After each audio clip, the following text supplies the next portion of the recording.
You know. What just happened? It's supposed to be live. Okay, there we go. Because I was like, what happened? Sorry, I didn't mean to cut you off, but it was acting weird. Mm, Okay, so let us get some people. Let us share real quick, and then God and we shit. will. Yeah, let's say we've been live for 27 seconds. Okay. Let me stop. Hold on. Let me turn this down. Okay. Share.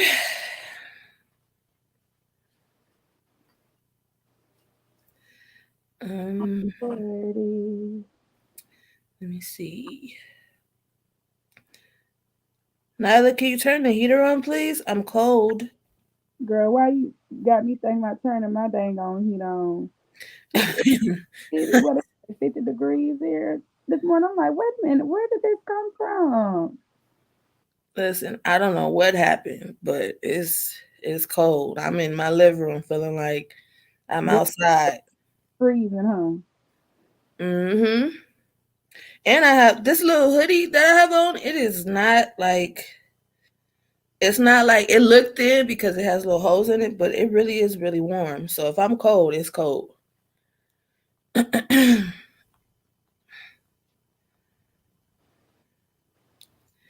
Ooh, I am so ready to deliver what needs to be delivered. Okay.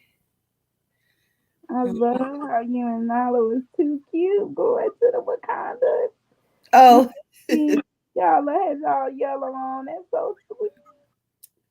yeah, we definitely have fun. It was a good time. Good. Good. So I'm grateful for that. Okay, let me share the YouTube real quick because I will forget. Yeah, don't forget that. And you know what else? It might even be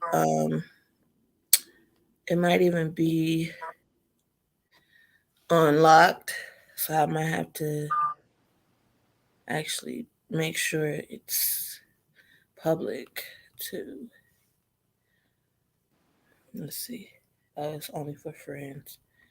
It's privacy, put it on public. Listen.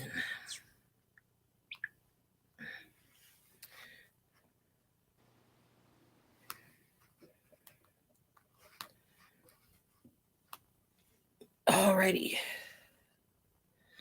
Okay. Now we are ready. That took a little couple minutes, but It's all right. let's uh let's get started, shall we? Right. That's right. Let's do this. Okay, cool. So, today is going to be a very special live, a part of a very special series we're going to call It's Time Yeah. because it's time. It's It's time. all So, with that being said, before we get started, I'm going to introduce myself, and I want my lovely sister here to introduce herself after. All right. right. Hello, those of you who do not know me. I am Shabreon Howard, aka Shabreon the Advocate. I am also a filmmaker, writer, photographer, author. Um, I do a lot. I am a self-proclaimed creative genius. Okay. That's creative genius. And I use my gifts and my talents to bring awareness to sickle cell disease. Yeah. I am also the child of a sickle cell patient. My mother passed away from complications of sickle cell when she was 25 and I was 7. And I am also the mother of a sickle cell trait warrior who is turning 9 in like I'm sorry, I had a baby 9 years ago. Wow. What? It's a lie. What? December 5th is her birthday. I just can't believe it. I'm like Around still. the corner too, right around the corner. Mm, Yes, it is. So, with that being said, that is who I am, and I would love to introduce my lovely sis. Please introduce yourself. I'm sorry. I want you. I want. it's okay. For those who don't know me, my name is Shaquansia Love. I am a sickle cell warrior. I have SS. I'm a mother of five. I'm an entrepreneur. I am a professional makeup artist, esthetician. Um, I ain't as creative as Shay. I ain't got a lot of hats, but I'm powerful in the areas that I'm in. You Cause, are amazing. Cause baby, God is good, and I'm just grateful. I'm grateful that we get to share. This is the second live we did. The last one we did last Friday, so I'm just excited to be here. Anytime you ask me on, I'm on, baby. Let's do this. I'm ready, ready. All right. So, in case you guys missed the title of today, it is uh I think I changed it. I think it's what role are hold on, y'all. Let me be sure, okay? It happens. Oh, not Facebook reinstalling on me. Basically, what role are you playing in your life? Hmm. In the success of sickle cell. Right. So I'm going to read you a little passage that I did, and then I'm going to start with a poem, and then we're going to dive right on in. Okay. So this is just some things to think about while we're getting started. And it is say sickle cell is a film. You have the leading role and supporting cast. When living the life with sickle cell disease, everyone has a role to play in the success of the patient. Starting from birth, responsibility to know your sickle cell trait status, the patient's responsibility is dealing with having and acknowledging that yes, you get knocked down constantly, but you can't control that part, but you can control your perspective and response. So, this live is going to be diving deep into that, controlling your perspective and response.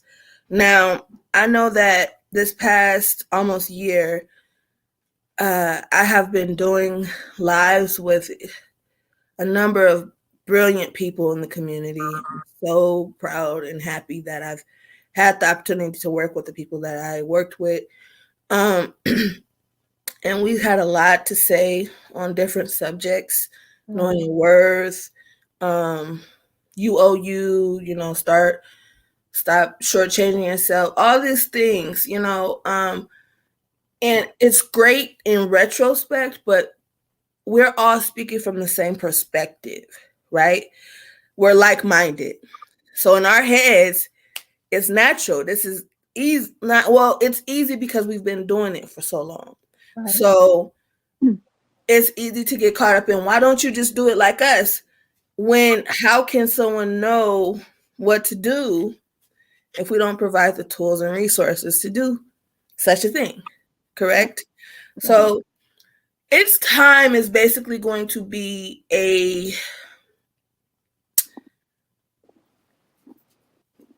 dedication to that. It's going to be a dedication to giving everyone the tools they need to be successful as a patient, to Yeah. not let sickle cell claim you as their victim, as its victim.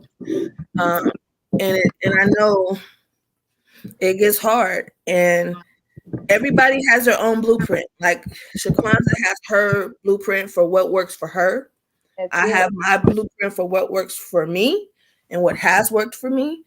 And what we're doing is we're putting our minds together to provide that way, Mhm. to show that it can be done. Because if not, we wouldn't be here, right? Right. So that's just a little intro. Now I'm gonna do the poem, and y'all gotta bear with me because I'm not gonna lie. I just grabbed this notebook because I needed something to write in. And the Mhm. first page was a poem I've been writing. I don't even know when I started it. Oh wow. I don't know what happened. I don't know. I probably was sick. I don't know. Um, I usually write a lot of sickle cell poetry when I'm sick, so it makes sense. This one is called Dose, and it's very special. And then we're gonna dive into the conversation. Okay. So again, it's called Dose. Look at my torn reality, perspective or of prescription, dose after dose, pill Mhm. after pill, climbing hill after the effects keeping me feeling alive and my heart rate in check. The pain, the only way that I can tell I'm actually alive. Each time I thank God with tears in my eyes because I have yet again tried my best to beat death. I'm so in love with my life. How can I stay up and enjoy talk I'm sorry, how can I stay up and enjoy taking a dose until I doze? They want me to stay sleeping until it's permanently froze. That is why no matter what was chosen, the last resort is always my dose.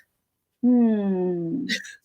I love that. Listen, I don't know if you heard Oh, that, but I yeah. heard it. I was like, Loud and clear. wait a minute. Did I do that? Clear, sis. Yes, you did. God said that. He put that in you. Yes. I'm just saying, I could be a rapper if I wanted to, but it's crazy how I'm shy to rap, but I can do poetry. It's weird. All right, so let's I don't know where that came from. But let's go ahead and dive right into the topic of discussion. Um what role do you play as a patient? Those of you who are watching, hello. I acknowledge you and I'm grateful to have you. If you can answer, this is an interactive live, so we will talk back. Just give us a second, because listen, when we were talking about live, it Right. got deep. So I could only imagine what's going to happen right now. Right. Um, Right. so that being said, just go ahead and answer the question: what role do you play in your life with sickle cell? Hmm. Are you, of course, you're the main leading role, but what role do you play in that role? You know, It's a serious role, I tell you. I'm just saying, you gotta. You gotta know your place. And my favorite saying of know who you are and whose you are is very, very important because when you know who you belong to and who created you, then you'll know how to move when it comes to your health. Absolutely. Um, it's important to know the good, bad, and the ugly when it comes with sickle cell. Um, it's important to know how you deal with each individual that you come across, doctor, family, everybody. You Absolutely. have to know that because your life depends on it. And Yeah. that's especially when we're sick, your life lays in these people's hands. Like one wrong move can mess everything up. So you have to know your illness. You have to know the resources you need. And sometimes it even helps. I know with me, I have like a I don't want to say like a record thing, but anytime I get sick, my doctors have this thing that they can follow. So the protocol already is in place. So when I come, and I'll be honest with y'all, most time I don't go through to the ER because I know the ER gonna give me crap. So if it's to the place where I can actually call the doctor and say, hey, do a direct admit, I do a direct admit where I'm at. So then they already got on file what meds I take, how frequent I take them. It's a blueprint right there with the follow. Follow that Hmm. blueprint. If you're not a hematology oncologist, 9 times out of 10, your deafness is not what it needs to be in sickle cell. So follow the blueprint. Now, if I have an infection, then you can send the infectious doctors in. If I have This is next thing. Everybody got a role, like Shay say, to play. Mm-hmm. You have to, as people, especially when you're a warrior, you have to know when to set boundaries. When it comes to your health, you have to know who is okay to open up to and who not, because you Mm-hmm. know everybody does not mean you well. There Yeah, are people that PREY on you instead of PRAY on you. So, you know, you just like Shay said, you have to know your role and you have to stand in what you know, stand in it and own it. You absolutely. have to. So I know over the years I used to be let my aunt, that was the one who raised me, be the one to say how this gonna go. It's plenty of times she got put out the hospital sad because of mistreatment, thinking I'm faking it till I make it, thinking I'm coming to get high. Who's gonna go through all that just to come get high? So it got to the point where I said, okay, my aunt ain't gonna always be here for me. So now I have to take my place, know my place. Let these doctors know, hey, this would do and don't work for me. This is what, okay, I'll try what you recommend, but if that doesn't work, you Tissue. can sneeze this. Mm-hmm. Look, I It's, say, it's right there. I said, you can recommend something, but you ain't gonna force me to take it. So, Mm-hmm. and remember that what you say is how you deliver it. You Yes. going on live cussing the doctor out ain't gonna have them on your team. Sit right there. Be strategic in everything you do. If you got to record them while they mistreating you, do whatever you got to do. Say yelling, cussing, and fussing, and I'm gonna blast you on Facebook because you won't give me my med. My med was due at 5, and it's 5:30, and my medicine was supposed to be in me 5:05. They're not gonna help you with that. Be No. strategic in what you need to do in your role. Take care of yourself so you can leave that hospital alive, Mm. not on in a hearse. Okay, so let's back it up just a little bit. Let's talk about the parents' role because if we talk about the patient's role, we're gonna be here a while. So Right. let's start with the parents because a lot of patients, sorry, a lot of parents They're not wasn't even they educated. didn't even know they had sickle cell trait That's to it. begin with. Yes. So having a kid who has sickle cell for whatever reason, whether you knew, whether you wasn't sure your partner had it, whether you got tested and you were a little miseducated on what that means, because I know some patients' parents were told, oh, it skips a generation or something like that. So Myths, some myths. yeah. So with that being said, uh, the first person who is responsible in this entire situation with a role is the parent, because That's they are the person that's going to start that patient down a road that they either are going to use as their blueprint in adulthood or have to completely create their own path. Um, so it all begs the question, which one do you want to provide, the blueprint for your child that's it. or them to have to start from scratch when they become an adult? Most um, are fresh. Let me tell you why. Because the parent don't even know what the hell they doing. Can I just be honest? I mean, in general, parent, like, listen, when they was like, okay, it's time to take your baby home, I was Right. scared, okay, because there's no instruction manual, like, Right. no one tells us how to be parents. Like, Right. we kind of just You just go along with the flow of the you day. try a couple things and see if this working. If it work, we gonna keep it. But Yeah. oh, this So I get it. No one's placing blame there, but it's saying, I know that, and I'm going to speak specifically for me, okay. okay? Because I don't want anybody to feel like I'm trying to judge anybody. Oh, I'm yeah, coming from a place of love right. because this was my life. So I'm going to explain to people what I mean by that. Mm-hmm. Um, my grandmother didn't find out she had sickle cell trait until she was in her 50s. Okay. Yeah. Right. After after she had a daughter with sickle cell and a granddaughter with sickle cell. So yeah. Let's start there, okay? And then we're gonna start with, and then we're gonna keep it going with my mother was, and don't take this the wrong way because I don't want people to take this the wrong way, but she was this typical sickle cell patient, meaning her family um kind of not crippled her completely, but it was a lot of stuff she couldn't do because it's like, you can't do that, you're sick. You can't do that, you're sick. Yeah. And that she heard that a lot because I remember hearing them say that to her a lot. You Right. can't do that, you're sick. I don't know why you're trying to do that, you're sick. My Mm. mother did not cook.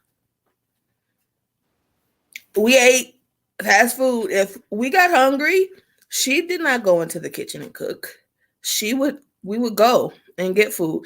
If my grandparents didn't cook and I wanted like food, like home cooked food, this is why I cook so well, because I was always at my great grandmother's house because all she did was cook, right? So I always took to her and watched her in the kitchen. And that's how I learned to cook. I didn't learn from my mother. I learned from my great grandmother. I learned from my grandmother, my grandfather. And who taught them how to cook? My great grandmother. So again, um, just showing the difference already, right? Because anybody who knows me knows I cook, right? Yeah. I am really good at what I do. And just to think that my mother, the most I ever saw her make was eggs. She taught me how to make eggs. I can make some good eggs though, let me tell you. And every time I make them, I think of her because that's it. You know, that's all she made. So what did it have to do with sickle cell though? I guess because they wasn't educated enough. Yeah. They were They trying just to. didn't want her to overextend herself. Mm. So again, in turn, it crippled her, right? Because you have a sickle cell patient and you just want to hold them so precious. You've been sick all your life. You know, I just want to make sure you're going to be okay. I don't want nothing to happen to you. So this is me being overprotective. Right. And I don't know what hit my grandma, but she did not raise me the same. She didn't put that same glass ceiling over my head. She told me early on I could do whatever I wanted to do. She would ask me, would have conversations. What is it you want to do? What is it you know, what do you want to be? I wanted to be a writer. After my mother died, I started writing, and it was a love, it was a passion, and I found out, listen, I want to really do this. And she supported it. She bought me my first typewriter, my first computer. She was totally like for it. Okay. She just knew. She was like, listen, when you be rich, I need a house, but I want your grandpa's house to be next door with a bridge because he can't live with me. I was like, I got you. so, so, you know, it just shows the compare and contrast. Like my grandmother didn't push me to say like, oh, you're normal. Don't acknowledge when you're sick. She didn't do that, but she didn't let that excuse me from being who I was meant to be. And I don't know at what point she felt like she had to do something different. I don't know. I couldn't ask her because she's not here anymore. But she did not raise me the same. And I'm grateful that she didn't, because I probably wouldn't be on this. I probably would not be here if she did. Definitely. So I'm grateful to that. But that pretty much goes back to what I'm saying. You know, just using my life and my family's life with sickle cell as an example of how crippling your child can harm them. Giving them just enough freedom to learn their own limitations and how they can maneuver and manage is the best route to go in, because if not, what are you really, doing? Um, Right. because if you say, oh, if you ignore it until you can't ignore it anymore, that's still hurting the child. Because Right. then again, that's providing a blueprint for how they will act as an adult. Exactly. So my blueprint, I had to start from scratch. Hmm. Kinda. When I say kinda, I mean just on the education side, because my family was not very educated about sickle cell, I had to go and do that work myself. But Hmm. that the motivation to do more and to be more came from the blueprint that my family set. Um, so yeah, along with being, along with that, there is, you know, don't just educate yourself, right? So when I was when I was when I was a kid, I did not. We were very miseducated about sickle cell. It wasn't until I was a teenager that I started learning more and doing more research and learning, and I'm still learning. You can never know too much about sickle cell, but honestly, I say this: if as a parent of a sickle cell patient, you have an opportunity and a responsibility to educate yourself, but I feel also there's also an opportunity and a responsibility to educate your community, your church, your family, not Hmm. just your immediate family that's dealing with this, but I mean like your Literally, family members. anybody you get in touch with. Yes, Because yes, can I tell you, I get tired of hearing. Okay, so I tell somebody has sickle cell, right? Oh, my cousin had that. Oh, my friend had that. Okay, so what do you know about it? That's the question I started asking after that. Because, okay, your family member, your friend had it. Okay, like, what was, you right. know, So what is sickle the cell? worst is they died from it. Like, do you really want to sit in somebody's face and tell them that somebody died from something they currently have? Right. Like, Like, would you do that to a cancer patient or right. an AIDS patient? Oh yeah, I got a cousin that died of it. What? What are you saying to me right now? What? So And I you definitely, don't no harm, sis, but it'd be like, okay, this is the time I need to educate them because clearly I don't want them to go to every sickle cell patient saying this. yeah. Like, no, Didn't I cut this off? What's going on here? What's happening? There we go. Sorry, y'all. it's okay. Where were we? Oh yeah. So Ashley said we froze. Did we? Did we? Are we still Are frozen? we frozen? I hope not. We just was talking. Right, girl. Are we Here, still frozen? let me go and check. Okay. Let's see. But what I was gonna say too, and then I know with me, I was the first one in my family with sickle cell, so it was like a shock to everybody. Nobody understood anything concerning the illness. It was just I was known as a sick girl who was always sick.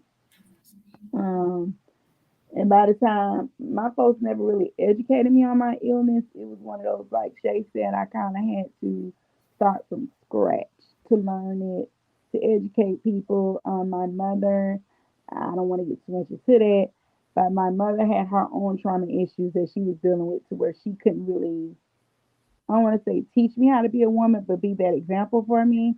So I had the blessing of having my grandmother and my aunt, and even them, because they were raising my mother's children, all five of us.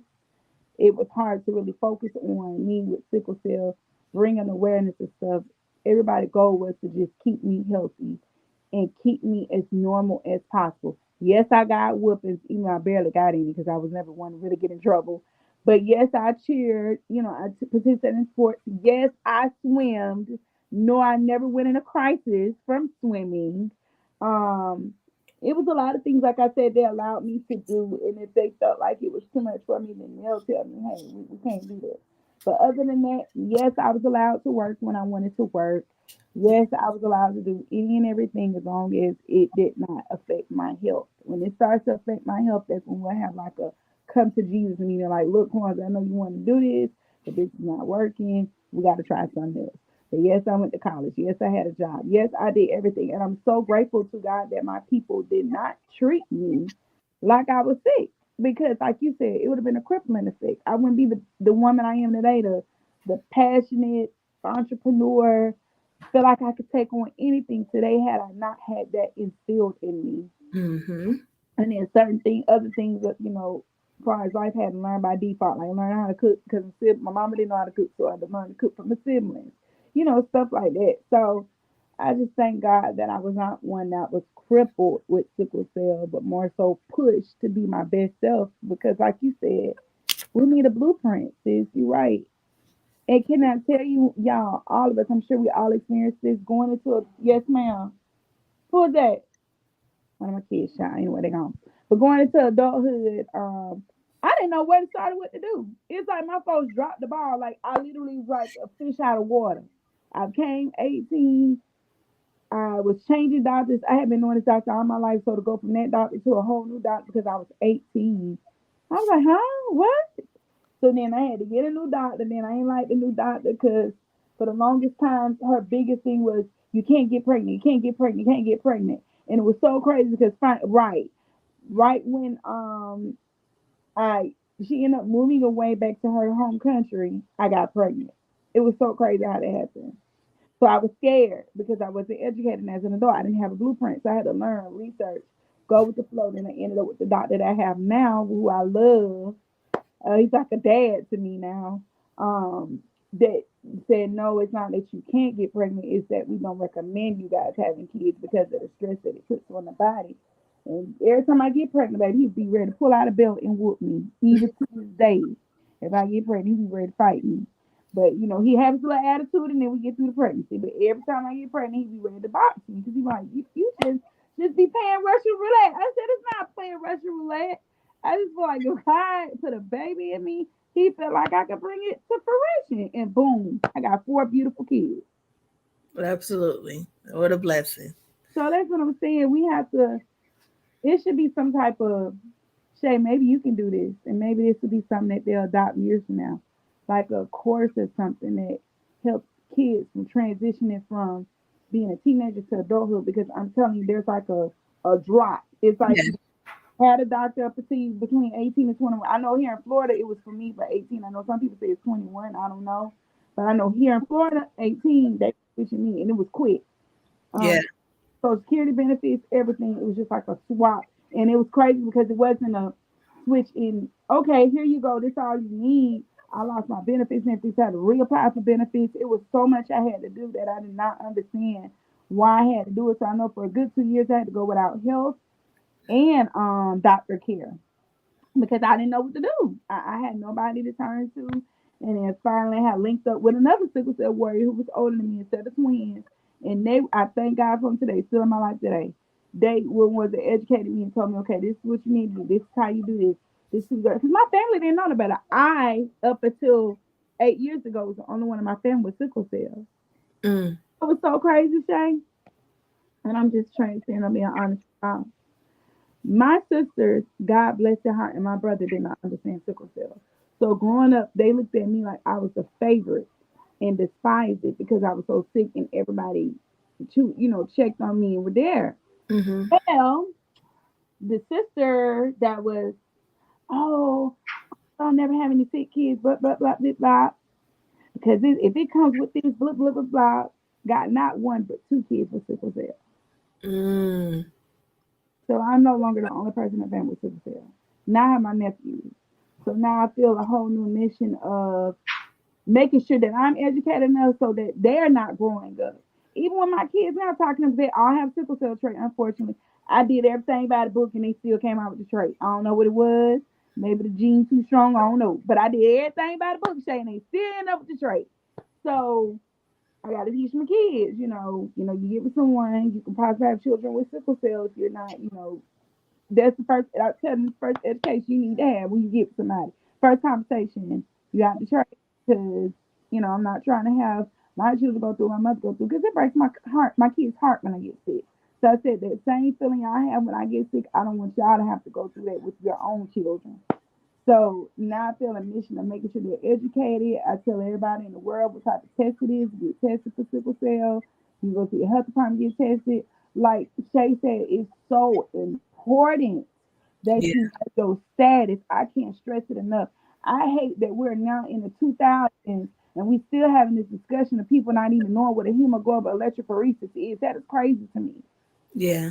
It's as prevalent as cancer and HIV testing and all that, sickle cell need to be just as important. The tests for that need to be important. And I'm happy that they do it when you have a baby and all that, or just during gestation. But folks still need to be just educated as well as doing the test, not just doing the test saying, "Oh, you're okay." Folks still need to know what it is. Absolutely. Yeah, no, I totally agree with you because for instance, you know, I did a blood drive one time, a few years, well, couple some years back, we'll say that. And I was with a few warriors, and so we were in a predominantly black and brown neighborhood, Okay. and we're at this I can't remember what it was. It was like a festival or something. And um like all the black people that kept walking past us, I would stop them and I say, hey, would you be interested in donating blood for sickle cell patients? And again, oh, I know somebody with sickle cell, do whoop or whatever. And I'm like, okay, so you'll be willing to do that? They're like, oh, I'm scared of needles. Arms full of tattoos on the chest. What do you mean, bro? You're scared of what? That's a needle. Needles? Needles? Right. Listen, if trust me, you don't know fear of needles until you be a sickle cell patient, There you because go. all we deal with are needles. Hmm. Okay, Hmm. so it was just like what? So I kind of was like, oh, but you have tattoos. They're like, oh, well, yeah, this different. I was like, not really. And so like I got quite a few people to donate because it was like, nah, you're not gonna play with me. You're Right. not gonna play with me today because we're Yeah. not going to rationalize why we are not stepping up Come on. with. Come on. Let me not say that word. We're not going to use that word, Shabreon. With silly uh, excuses. There you go. Listen, I be having me. But yeah, so it really like begged the question, like, why are we really gonna pretend that's the real, like, I know the history. We don't trust doctors, we don't trust the government. I get it. But who if we don't help us, no one will. And that goes for every person of color, because most people who donate are not people of color. And it's unfortunate that it's like that because that's how we form all those antibodies Right. and all those problems. Right. Because what else can we do? So, with that being said, uh, let's go ahead and move on to the patient's role. Now, I have steps that we're gonna go through Okay. as a template. Ooh, I love these words I'm using. Okay, template Yeah. to the role of a patient being successful. Right. Okay. So before I start, I'm going to just give a couple of my positive pointers. Okay. Which is, it's okay to be hurt or angry, but it's also important to process it positively in some way to grow. Meaning, sickle cell pisses you off often. Right. It is a lot of stuff sometimes that are not in our control. We couldn't control when we got sickle cell. We can't control when we get sick sometimes. So it is it's a very complicated illness where it causes us to be frustrated with not just ourselves and our bodies, but other people who may not understand. And sometimes we can carry that into a point of being, of just being miserable. I'm gonna say it. Yep. Being miserable. I'm Absolutely. not gonna sugarcoat that. Okay. So it helps to process those emotions. When you go through something, especially if it's a traumatic hospitalization, a traumatic, crisis that you've gone through, you've had surgery, whatever the case is, make sure you are taking the time to process it That's and it. really unpack that. Don't just be like, oh yeah, that was something. Yeah. No. And don't internalize it. Don't try to put it inside and bury it deep and make it bubble over. No, process it.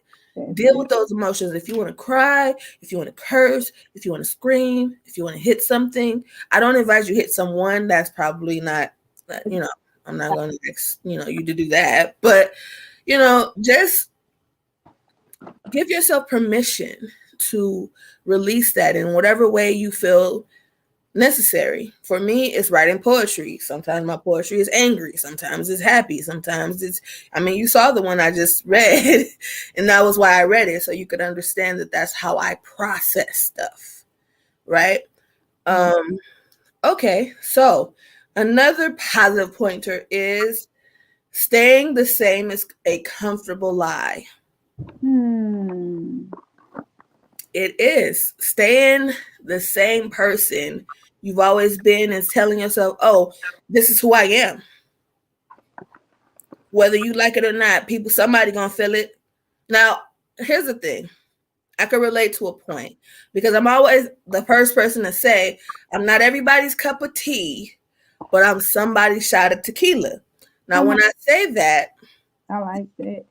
when I say that, I don't mean all of the things that are not helping me grow that I want to hold on to and keep. Oh, people just got to deal with it because that's me straight up. No, no, that's not what I'm saying. What I'm saying about myself is not everybody's going to feel me. Not everybody's going to understand me. Not people who knows me now, know me then, or know me in the future will understand that I am a constantly ever growing person. That's I'm it. not the same person I was yesterday. Every time I make a mistake, I act on trying to better myself in every way. I acknowledge and accept the things that I need to change within myself that's not helping me grow. That's it, sis. So that's what I mean.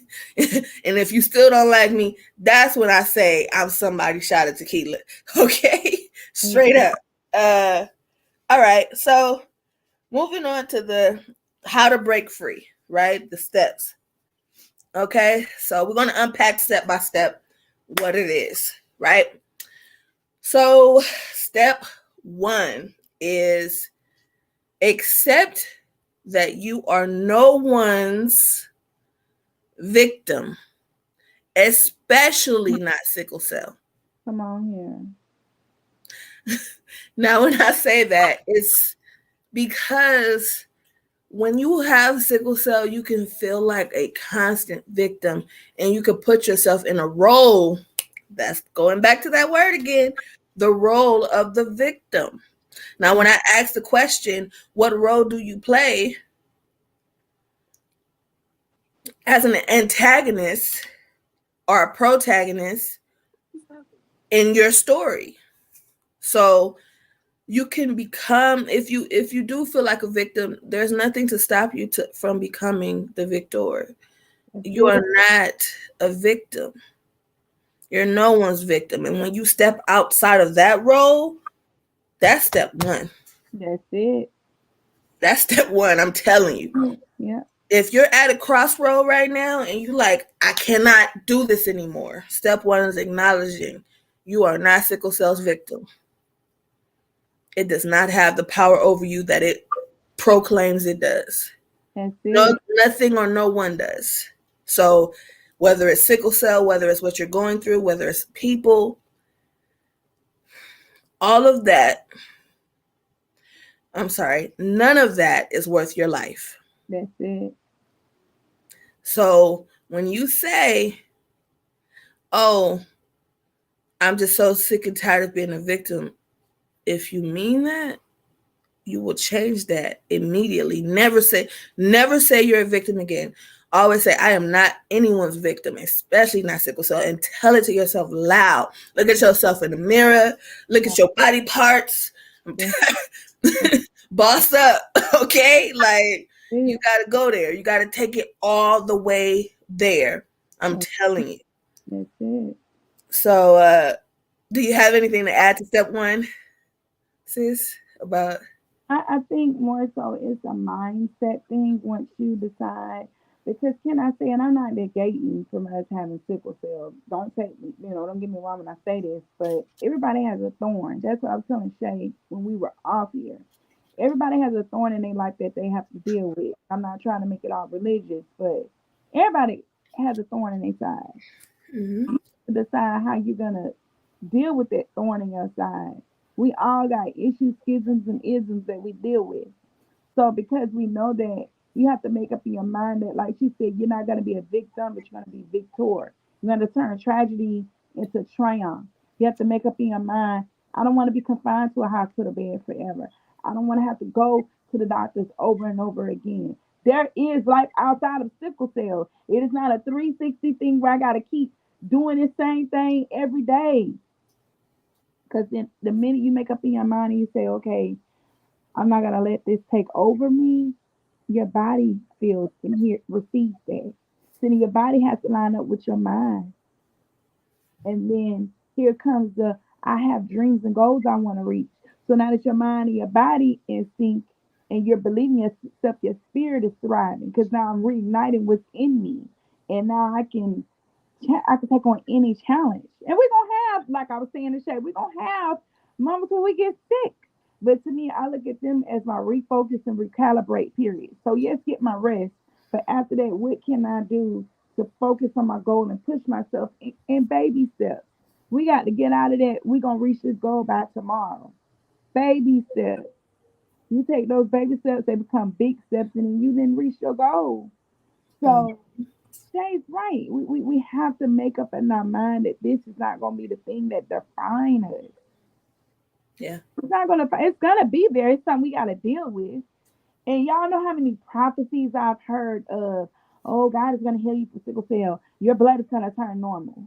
I had to have a talk with God and say, "Listen, God, this conversation going to go like this between me and you. Okay, I know it's something I got to deal with. So if you just hold my hand through this, if this is something I got to deal with, because it's my flesh. We're spirit before we flesh. So if this is a part of my flesh, maintain it and keep me healthy enough to do what you put me here to do. Because ultimately, we all here for a purpose. You're not Mm-hmm. here by chance. So, like Shay said, you have to become victorious. You have to make up in your mind that this thing ain't gonna define me. I'm better and bigger than this thing. And when you Yes. do that, then you don't get so caught up in being sick all the time. Or can I tell you, sometimes mentally don't even be a crisis. It's stress that triggers the crisis. Mm-hmm. So if you're stressing about things you don't need to be stressing about, or you're worrying about things, that put that crap aside. Find, rechannel, refocus. We all. I have not met a warrior yet that ain't talented that's got something in them.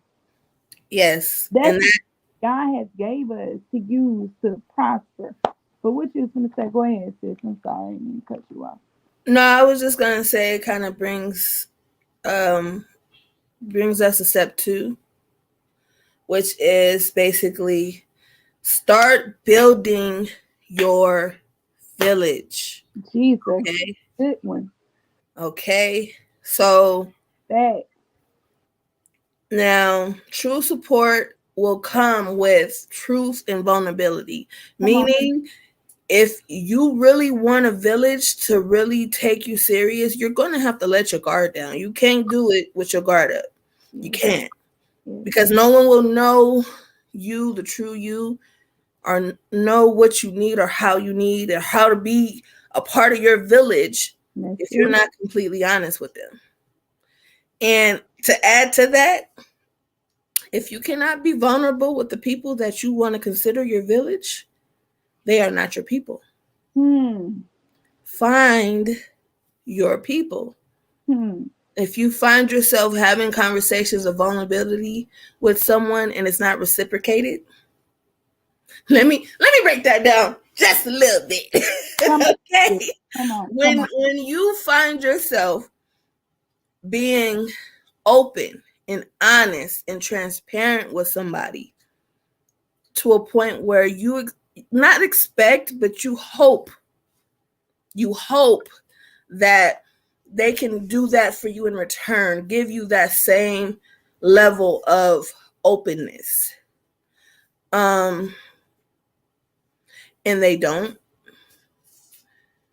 or they misdirect or re-guide you to keep giving yourself up, Hmm. they are not your people. They're not.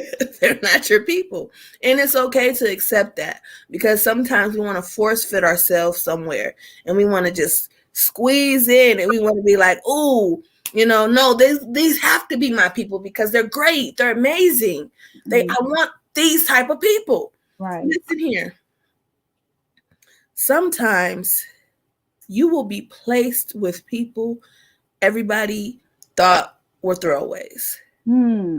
And notice I said thought, Thought. Keyword. because those very people that everybody else is overlooking could be the very people that end up going way further, making more changes Come on. than ever thought before. Right. If you don't believe me, look at Mm, me. Okay? yeah, come on I'm here. just saying. I'm not speaking from the sky. I'm speaking from what I know. Experience. And the first, the second step, should I say, to finding your people should be making sure you fit, Hmm. making sure it's a fit, you know. Now, sometimes you're not going to see the same point of view as another. I have so many, let me rephrase that. I have a lot, I don't know why I keep saying a lot or so many, because I don't. I have a few people in my circle who we are like-minded, but we don't share the same exact like values or morals or viewpoints on things. And I recognize and realize that that's okay, because I'm not supposed to, I don't like just, first of all, I feel like it's weird when you just kind of always see the same. Like, here's the thing, I'm the type of person, I want to be ever changing and ever growing, right? So how can I do that if the people around me do not challenge me to do that? Jesus. Go there. Go there. Talk about that. I'm just saying, if I want people that's just going, "Oh yeah, Shay, you're great, you're amazing, yeah, yeah, yeah, everything you do, go ahead, go ahead, go ahead," and then really and truthfully there's a step I missed, or there's something I'm missing, but no one wants to correct me, because out of love, not to do it just to do it, but to do it out of love, Hmm. then I'm missing the whole point. Hmm. And it goes back to when I say that I have expectations for the people around me as well, because if I expect myself to grow and change and to be better, I want the people around me to feel the same way, because there are going to be times where I get stuck and I fall. Come on, And if sis. I have people who really not about change and really not about growth, they're going to let me stay there. They're going to let me stay stuck, because why would they help me up? That's it. Why? That's it. Because that would force them to have to keep growing and changing. Right. And we want people around us that's going to help us grow and change. Right. So, which is why I challenge myself to keep those type of people around. Even when I felt like, oh man, okay, the constructive criticism is like, dang, I've been working all day on this, and I got to go back to the beginning, or I got to go back to the middle because this person was right. I had this part wrong. That's what I got to do, because they're not saying this to hurt me. Right. And if it's really truthfully all about perspective, it's all about putting yourself in someone else's shoes and understanding that if their intentions are good, um, it won't always come out, like sugar. It won't. But But if, when it hurt, you remember that hurt. You won't make that mistake again. yeah. So that's why accountability is so important. Mm-hmm. And then I be saying too, and I know I'm gonna ruffle some feathers with this, but it's okay. Go ahead, sis. Um, there are a lot of warriors in here in the community. Let me get my words together. They're in the community. You got some warriors who are okay with being sick. You don't want them type of warriors in your circle because their mind is still stuck in being sick. What did I say? Yeah. Um, That's you, a word. you change your life. Um, I had to one day sit back, and I have words like Shay. I got a few words I fool with, but when it comes to words that are constantly sick, constantly something wrong, and they're always moaning and groaning about being sick, it's time to reevaluate. There are actual warriors like myself and Shay that are actually thriving and living a life and not stuck in being sick. So you want a better environment and better circumstances. You have to literally sit back and look around you. Like my best friend, she's been in the Navy for almost 20 some years. The chief in the Navy, Shay, entrepreneur. I got so many people that's in my circle that are thriving and living. So it does nothing but push me to thrive and live. But if I'm on the phone with a different worry every day, oh, the doctor just brought in my pain medicine. Oh, I'm so sick. Oh, this. I got a doctor's appointment with the hip doctor on Monday. I got a kidney appointment Wednesday. You can't expect your life to change, baby. And I'm only saying that out of love because I was once that person that wallowed in sickness and I waddled in, woe is me, I'm always sick. Life is always on me. I'm sick, sick, sick. No, not anymore. I hadn't been that way in about 10 years, and I'm grateful to God I'm not that way no more. So, Listen, we need to pack up and go because she done said a whole word that I want people to sit with. But nah, we're not gonna go. But I'm just saying I'm just what saying, you just said. somebody got to say it. If you find yourself constantly sick, what are you eating? What are you drinking? What are you entertaining? What are you doing? What relationships you have? What is triggering? Sickle cell is only triggered by what? Infection, stress. I go on and on. We know our triggers. So what is triggering your crisis to where you can't say, okay, what is wrong with me? Why am Who's I my inhaler? sick? I'm just being honest. No, no, no, no. Keep going because here's the thing. You just said I'm speechless. I'm sitting here like Relationship with my daughter's father was I'm being transparent. This is my story, and I don't give a damn what he say. But when I was with him, not my husband, whom I love, who takes great care of me, my daughter's father, I was constantly in the hospital because he was dogging me, doing me wrong. Looking for stuff to get mad, and then wondering why I'm back and forth in the hospital. That was my problem. Get rid of the garbage. Take the garbage out. When you take the garbage out, life gets better. that's why we said Even if you start building a village. You even got to change your doctor because can I tell you some of these doctors won't this. So if they can keep you on meds and keep you coming to the appointment frequently, I only see my doctor every 3 months. And even when I see him, if it's some medication I need no more, he removing it. He not trying to feed me something else. So even that, you have to reevaluate your providers. They're over your life. That is serious. That is vital. If you got a care provider that's constantly, well, I'm gonna feed you this medication. I'm gonna try this. When Shay was telling me about when she was trying her new meds, that was the first time what you that I what is it called? I brought her. Axe brighter, yeah. Her doctor was very cautious when me and you was having no conversations about putting you on that. When he saw I was working, he was like, okay. You know what I'm saying? When a doctor, he's looking at you and not as a check, but I really want to see you a healthy patient. I don't want to see you that much. That's when you know you got somebody on your team that wants to see you live and thrive.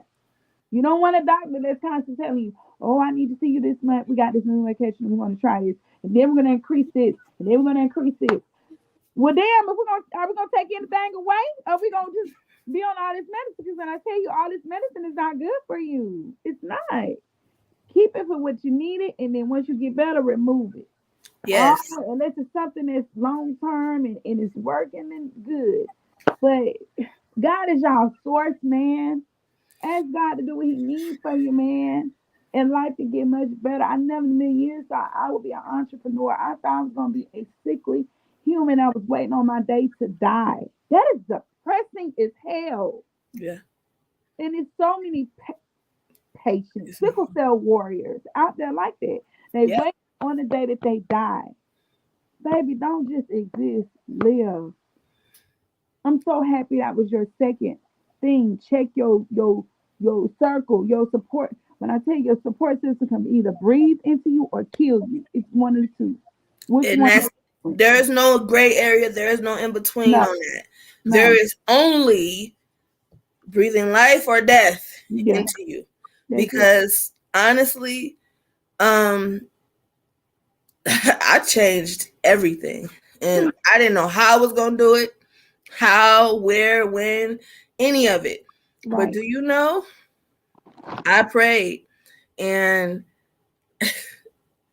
the fact that when I first came into this community, like seriously, I I wanted to do a documentary on people thriving with sickle cell, Mm, not people living with it, not seeing them sick, not seeing. No, I wanted to do it on entrepreneurs. That's how I met one of my best friends, Tracy. She's traveled the world mm. alone with sickle cell. But we was told we couldn't fly on no plane during the early 90s. We was told we fly on a plane that was gonna kill us. But okay, I digress. Keep going, Can Shad. I say that one more time though? She traveled the world Yeah, alone yeah, with sickle cell. yeah. Okay, okay, Stop it. Okay? okay. That's what I'm saying. Like, I wanted the type of people that was placed, carefully placed into my life. Right. There has been people that's came and gone, but ultimately, those people that God connected me with at that time are still here. Unless, God forbid, unless they're no longer here, they would still be here, is what I'm saying. So that's how I knew. I knew that it had to be different. I had to take a different approach. And I knew that I had to build a village that could understand me, one that I could be vulnerable with. And if I couldn't, you're not my person. And Come it's on, okay.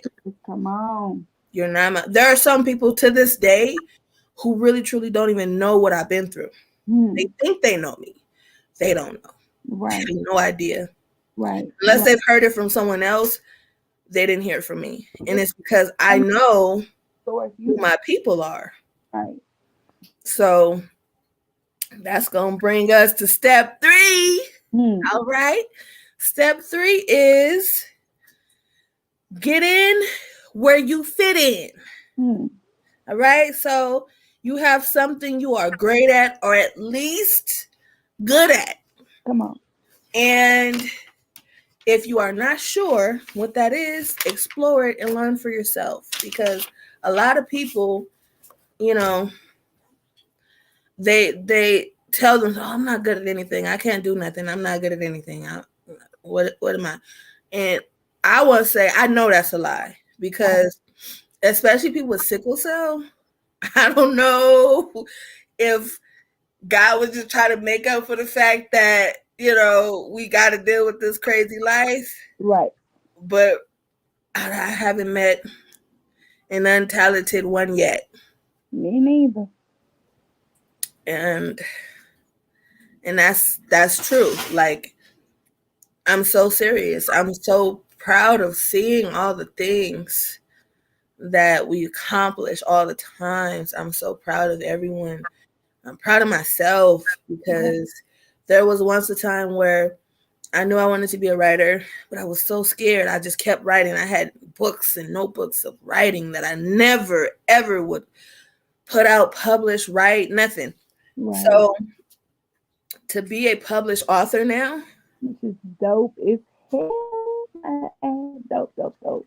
okay, to be someone who isn't afraid or ashamed to say, "Oh, I'm a filmmaker and I've only done a couple of projects, a few projects," but it doesn't take that out of my heart to know I'm a filmmaker. I have so many more in me, inside of me, That's so it. many more. That's it. So I'm going to keep saying that because I am, because I know the films that I intend to make in the future will make changes. I know the projects that I've made in the past is setting up for something bigger. It's coming.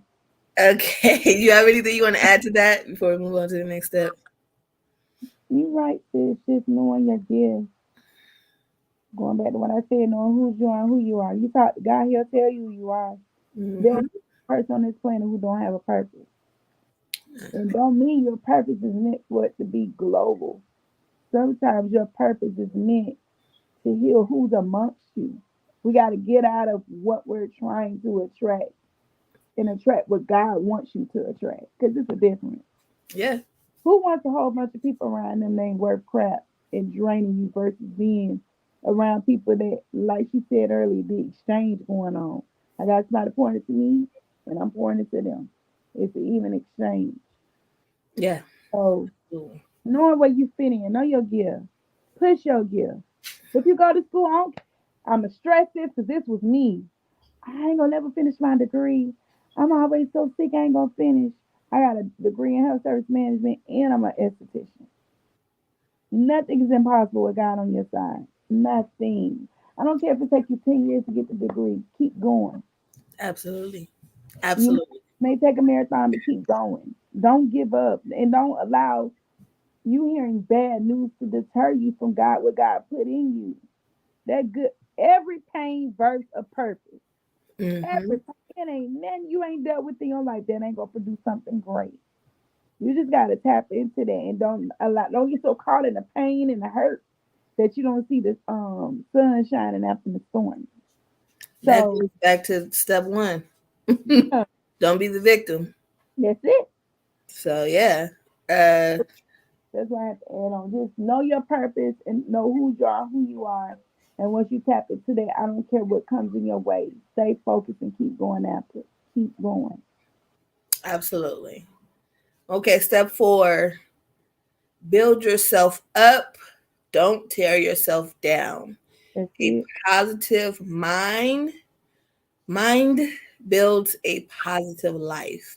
That's it. So when I first started growing, um, I came to the realization when I was really trying to like change and become a better version of myself, and I accepted the fact that I wasn't a victim, and I passed step 1, and I was on this, on this road. I built the village. I found my gifts, all these things of, where I wanted to go. Then came that negative self-talk.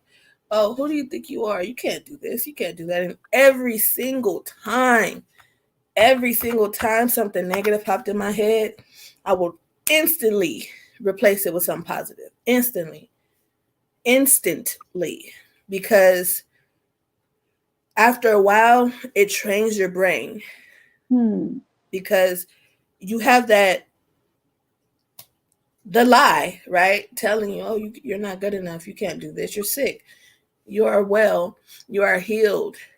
You are you are going to be something great. You are great. You are amazing. If you got to listen to affirmative words of affirmation, if you got to call someone and say, listen, today's not a great day. And if you don't got nobody to call and be like, today's not a great day, I need a little bit of sunny days, okay?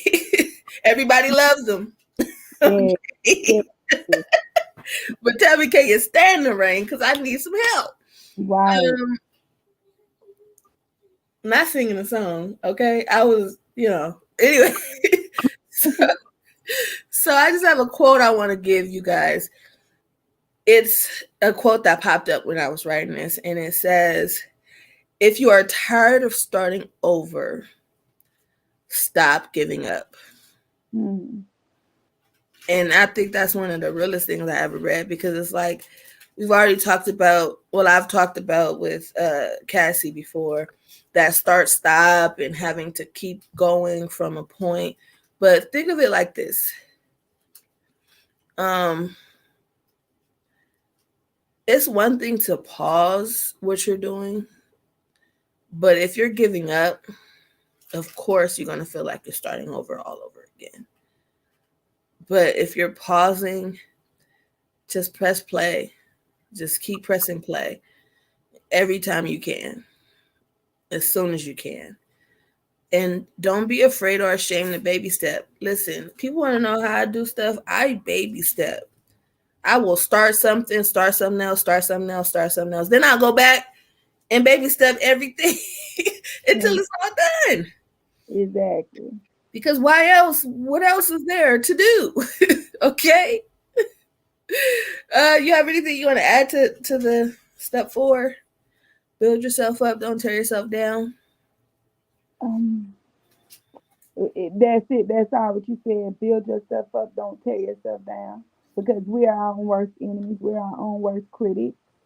Yes. We'll have ourselves defeated before anybody else can defeat us. Yes. So in them times you're doing that, you need to sit back and have some me time, self care, and figure out where the error is, and try not to make that error again. Yeah. Because we get so caught up in doing it, we get defeated before anybody else can tell us we in the wrong, and we have to stop doing that. It's important.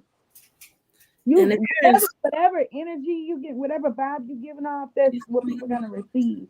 So that's what you're gonna attract. So if you don't want to attract people that are always negative, pessimists, you got to get rid of that. yeah, That type of thing attracts a lot of people to you, and that's draining. It's almost like a leech, yeah, the blood out of you. So like you said, build yourself up. Don't tear yourself down. You right, sis. That said it all. Truthfully, and honestly, if there's somebody in this community that inspires you to want to even do better, be better, reach out to that person. that's it. That's it. Reach out to them and say, hey, listen, I'm inspired and I just want to thank you. And you probably don't know that that person might be going through something that they needed to hear that. And you reignite their fire Yeah, because you're reaching out.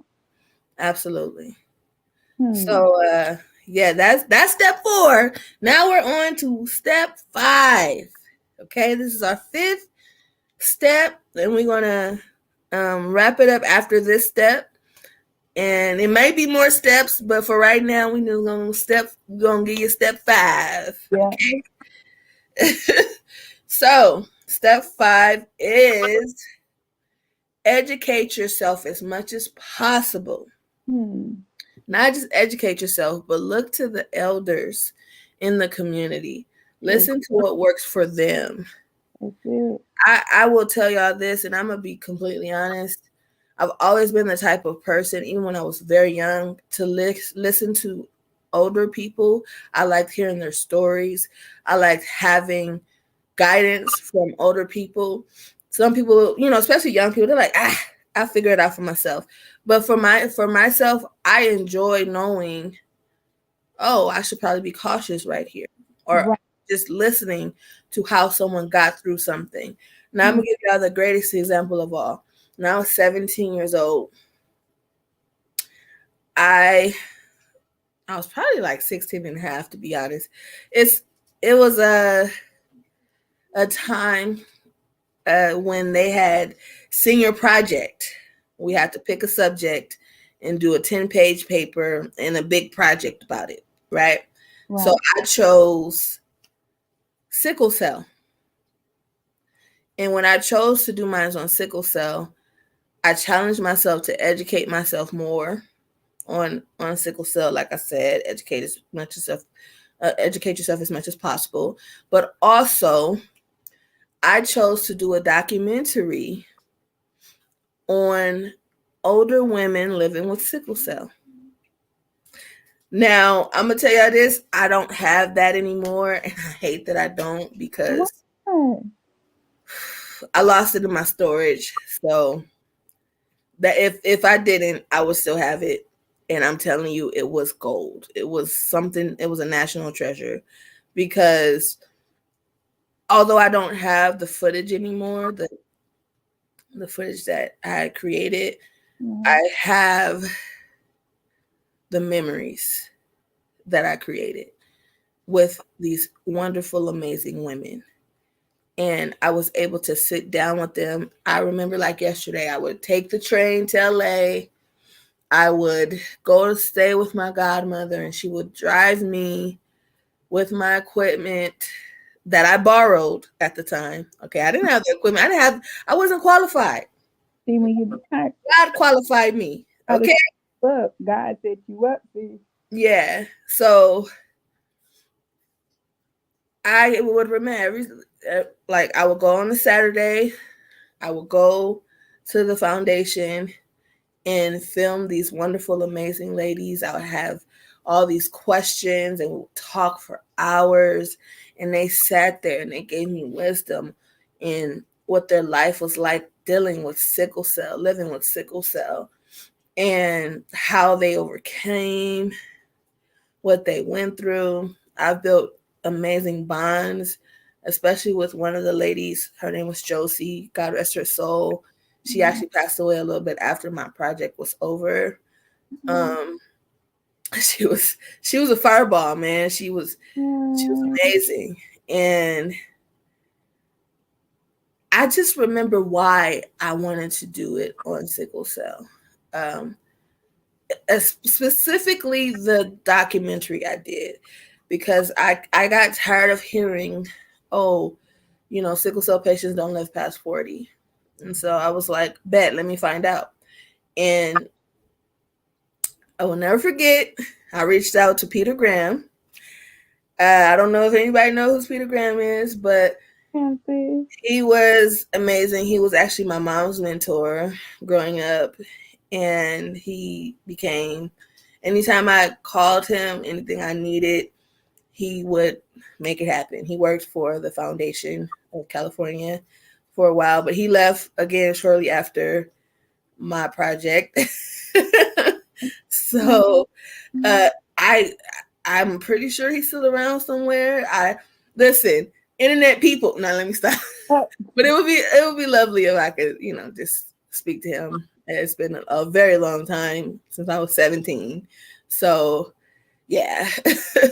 But anyways, going back to what I was saying, this was something that was so necessary, something that helped me realize what I wanted to do in my passion, which was filmmaking, one, and two,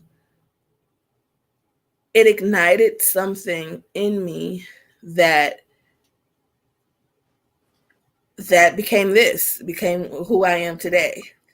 Like it took me some years to get to this, literally almost it was like 9 years before I came back around wow. from the time I was 17 until I was 26. So, you know, for a second there I did lose my way and you know, I was I wasn't who I wanted to be. I wasn't where I wanted to be, but I knew I wanted to make changes. And I thought I was supposed to just go work for the studios and all that, and then come back and be like, all right, y'all, every year or two, do something nice for sickle cell. That Right. is not what God had planned. Hmm. Hmm. Hmm. I guess he had to tell you, ma'am, I'm gonna do this. You just listen. Yeah. So here I am, and I'm grateful for that because it all started with me educating myself and looking to my elders living with sickle cell, and it ultimately helped me realize that this is something I truly needed, not wanted, needed to take serious. And so, Look at you now. Look at you now. I mean, Now. I'm cool or whatever, I'm alright, To a whole beast out here. Don't sleep on yourself. To a whole beast is. you know, I, I Oh, gotta stay humble. Gotta I stay hope humble.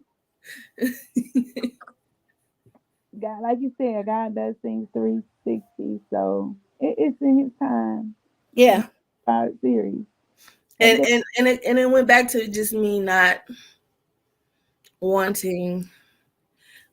It was the people around me. It was the people around me. Hmm. I was not. I was letting everything else hold me back and put me in a box Jesus. that I was never meant to be in until I was like, you know what? This is uncomfortable. This is a comfortable lie. Hmm. Let me Hmm. get up. So, me being comfortable back then is was uncomfortable. Like even to this day, if I feel too comfortable, I get uncomfortable because I'm like, nah, mm-mm. Some it's time to grow. It's time to change. Because why is it so cozy here? Why is this my life? Right. So, um, excuse me. I wouldn't say that that's a trauma response. I would just say that when you want to constantly grow, you get you adapt to it. Yeah, you do. And in adapting to it, you realize, listen, if I'm too comfortable, that means I'm not growing because growing is uncomfortable. Sometimes you're in a very tight spot. Sometimes you're in the dark. Sometimes you're isolated. Sometimes all three at the at the same time. Right. Okay, so it's just uncomfortable, Hmm. but it's a good uncomfortable. To me, it's worth it Yeah. because I can't imagine my life not being like this. Come on, sis. Come on. I probably wouldn't. I don't even want to say probably. I wouldn't be here Right. if I had stayed the same. I would be gone. I'd be a memory. Yeah. So, hi Kiana, how are you? I had to look at the iPad because it says Facebook user. Um, you have anything you want to add to the last step? Mm-mm. No. Think we killed it. We killed it. And I think the most important is Can I say hi?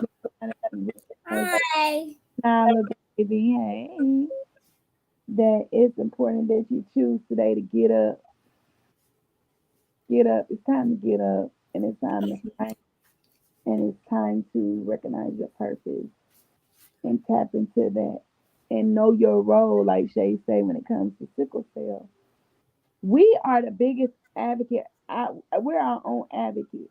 We are also the educators. We're one to educate everybody that don't know. So what better than to hear from the person that's living with it?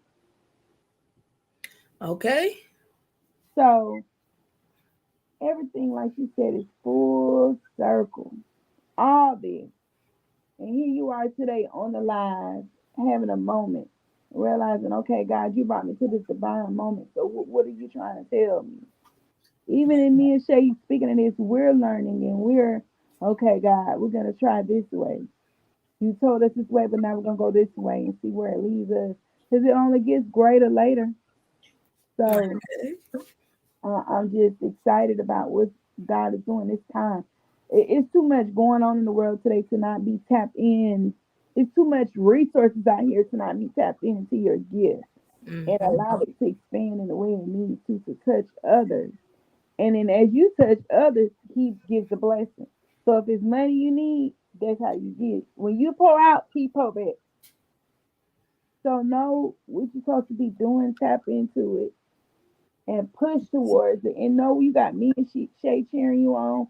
And we can't stress enough. Know your circle. Check your circle and name it. It quit. Get them. Get away from 'em. Get gone. Go the other way.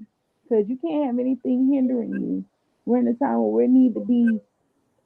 Should nobody be in this place of I don't know where I'm going or who I'm going or who I'm talking to. You should be connected somehow, some way, because God is clearly in a blessing business right now. All the words I know are tapped in or dang they're close to knowing what they're supposed to be doing, so they're doing what they got to do. So why you ain't on this train? Mm-hmm. Yeah. It's time. It's time. It's time. It's time. So I'm so excited about each of y'all future. I can't see anybody on my end far as who's logged on or whatever, but I'm excited about each of your future. And if y'all ever need encouragement, inspiration, y'all know me and Shay here, and we're gonna be accountable and tell you the truth. I love you, but I love you with the truth. That's Yes. a quote. That's true That's love. That's true. true love. So Because when I true love is correction. there you go. I'm not gonna sit here and let you. Okay, you're sick. Okay, baby, let's do what we need to do to get better. And when we get better, you ready to tackle this gift that you have. Because God waiting on you to open it. The richest place in the planet is not in people's bank accounts. It's a cemetery. Yep. So many people die with their dreams and goals on the inside of them Yep. and haven't left a legacy. So then your name disappearing. What did you leave besides everybody knowing you being sick? Who want to be died knowing, oh, she had sickle cell all them years? Dang. Well, she ain't suffering no more. Can I be known for not just suffering anymore? Can I be known? Oh, well, she was the one that started this, or she was the one who did this, or she the one who broke generational curses. Can I be known more than just the person who had sickle cell?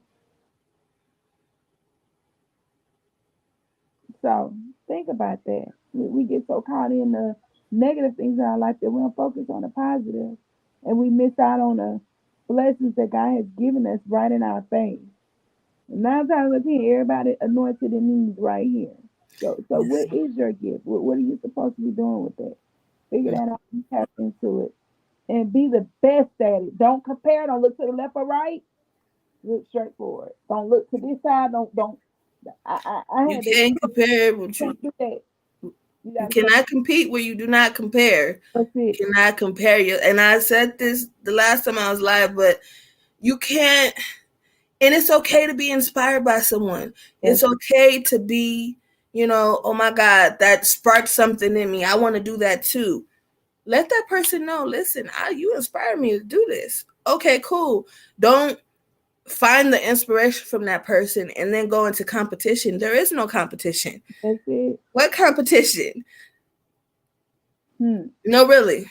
Like, and I will stress this part. I don't compare. I could not do what I do if I compared myself to anyone That's because I'm it. not compared to anybody. You can look out in the world. You can look out in the sickle cell community. If you find another Shabreon Howard, if they said they make me, tell them to make another me. Hmm. Oh, you That. can't? Hmm. Didn't think so. Make another me if it's that easy. Hmm. You know why? Because it took years and years of pain, suffering, of heartache, of going through, getting over, getting through, of tears to build me to this, Come of on. educating myself. I was forced through fire. Huh. God anointed me. So unless God say, hey, I'm just going, and even if he did anoint someone else with the same types of gifts, they still would not be me. They would not have my experiences. That's not how this works. It's Come not. on. So Come on. that's why I can't look at anybody else. I can't cheat off anybody else's paper I can't look at me like, oh yeah, that's my competition. For what? Who? Where? When? Why? Why would I do that? So I get out of your own head. It's That's so it. Get out of your own head. get out of your own head, get out of your own way. And to quote Nipsey Hussle, if you got a circle and they're not motivating you and helping you be better, you do not have a circle, you have a cage. That's it.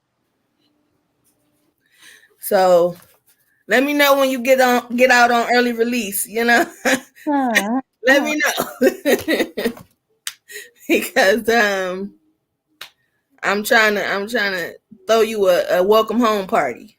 Come on here. You two sisters that I definitely are very inspirational. I thank y'all for that. Y'all are doing to spread away. I appreciate you, Rashonda. Like, and Thank we've talked before, and truthfully, like I'm inspired by you. I'm inspired by every sickle cell patient warrior. You know, you. we need more soldiers on the battlefield. It's time. Come on. So, yeah, you have anything you want to say before we head on out? Just y'all be encouraged. Continue to be great. Um, Stay focused. We're coming into a new year. Write those dreams and goals down, one step at a time. Being equal to big steps, being equal to accomplishing your goals. But most importantly, keep God first and talk to God. How me and Shay are talking right now, that's how you can talk to God. And God sends you signs. He will answer you. But you got to truly talk to Him and let Him in. And the minute you let Him in, the blessings are never ending, I promise. In spite of life trials, the blessings are never ending. And it may not come when you want, but it'll come on time. Mm-hmm. That's it. And I love y'all, and I'm here. My name is Shaquansia Love. You can find me. My name. I'm the only. It's one other person in this world with my name, and her name ain't her name on Facebook is Janella Gray. But I'm Shaquansia Love, and her name is Shaquansia Gay. I'm the only other Shaquansia. So it's not hard to find me on Facebook if y'all ever want to talk, any encouragement, prayer, whatever. I'm just like Shay. Y'all love Shay, you'll love me. We one and the same for real. Yeah. So if you ever need me, I'm here, and I love y'all. And y'all make sure y'all make the best of this week. Make sure. Let this conversation reignite you and get focused and do what you got to do to be great. Cause God is waiting on you. He waiting on you so you can tap into the greatness in you. So get on it. Don't wait. Time is running out. Get on it. Let that sizzle in your spirit Yes. and understand nothing we said today was to hurt anyone. It was just to tell the truth Yeah. and to offer you all a way. We again, I already said this in the beginning, in the intro, you know, we can't expect people just to know how to get to the other side, to get over that bridge. That's it. We got to give people a map to the bridge. So this is us providing a map to that bridge to the other side of life with sickle cell, and you could choose to follow the map or not. That's up to you. We could only provide the water for you to drink. It's up to you to drink it. So with that being said, I will leave you all with my positive words of wisdom. And I think it's gonna hit a little harder today. I know I said this Friday, but like really internalize what it means, okay? So start where you are, use what you have, and do what you can. Okay? Until next time, folks, peace. Good night.